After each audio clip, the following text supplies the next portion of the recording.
Torn இயர்லோப் அதில் வந்து அதை சரி பண்ணுறதுல ஒரு முக்கியமான ப்ராப்ளம் என்னன்னு பார்த்தீங்கன்னா, நிறைய பேஷண்ட்ஸ் வந்து இன்ஜெக்ஷன் போட பயமாக இருக்குது, இல்லை வந்து சூச்சரிங் போட பயமாக இருக்குது அப்படின்னு சொல்லிட்டு ஆசிட் வச்சா சரியாயிடும் அப்படின்னு சொல்லுவாங்க ஒரு சிலர். இப்போ பார்லர்லலாம் பார்த்தீங்கன்னா, அந்த டார்ன் இயர்லோப் ஹோல்குள்ளே ஆசிட் வச்சா அது ஒட்டிக்கும் அப்படின்னு சொல்லி அதை நம்பி போய் அவங்கக்கிட்ட ஆசிட் வைக்கும்போது பார்த்தீங்கன்னா, சம்டைம்ஸ் நல்லா ஒட்டுறதுக்கும் வாய்ப்பு இருக்குது. பட் ஒரு சில டைம் என்ன ஆகும் அப்படின்னு பார்த்தீங்கன்னா, அந்த ஆசிட் சரியாக வைக்காம விட்டுட்டாங்க, இல்லை அதிகமாக வச்சுட்டாங்க அப்படின்னா, அந்த ஹோல் இயர்லோபே வந்து டிஸ்ட்ராய் ஆயிரும்.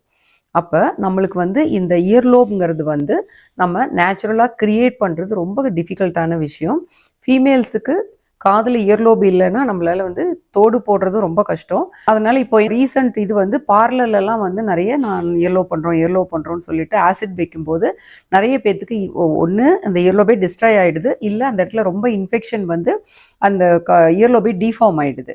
அதனால உங்களுக்கு வந்து இயர்லோப் பண்ணிக்கணும் அப்படின்னு நினச்சிங்கன்னா கண்டிப்பாக ஒரு பிளாஸ்டிக் சர்ஜனியோ, காஸ்மெட்டிக் சர்ஜனியோ, இல்லை ஜெனரல் சர்ஜனியோ பார்த்து உங்களுக்கு பக்கத்தில் யார் இருக்கிறாங்களோ அவங்கள என்கொயரி பண்ணி போய் அவங்கக்கிட்ட லோக்கல் அனஸ்தீஷியா கொடுத்து ப்ராப்பராக ட்ரிம் பண்ணி சூச்சர் பண்ணிக்கோங்க. இன்னொரு காமனாக எனக்கு வர என்கொயரி என்னன்னு பார்த்தீங்கன்னா, டாக்டர் க்ளூ டெக்னிக் இருக்கான்னு கேட்பாங்க. எனக்கு வந்து தையல் போட பயமாக இருக்குது அப்படிம்பாங்க. பட் இந்த தையல் போடுறதுலையும் க்ளூ டெக்னிக்லேயும் என்ன ஒரே ஒரு டிஃப்ரென்ஸ் அப்படின்னா, ரெண்டுலேயுமே வந்து காதுக்கு பின்னாடி இன்ஜெக்ஷன் போட்டு உள்ளே இருக்கிற ஸ்கின்னை ட்ரிம் பண்ணிட்டு தான் பண்ண வேண்டியிருக்கும். ட்ரிம் பண்ணிவிட்டு சூச்சர் போட்டால் அது வந்து சூச்சரிங் டெக்னிக்கு. அதையே வந்து க்ளூ போட்டு நம்ம ஸ்டிக் பண்ணோம் அப்படின்னா அது க்ளூ டெக்னிக்கு.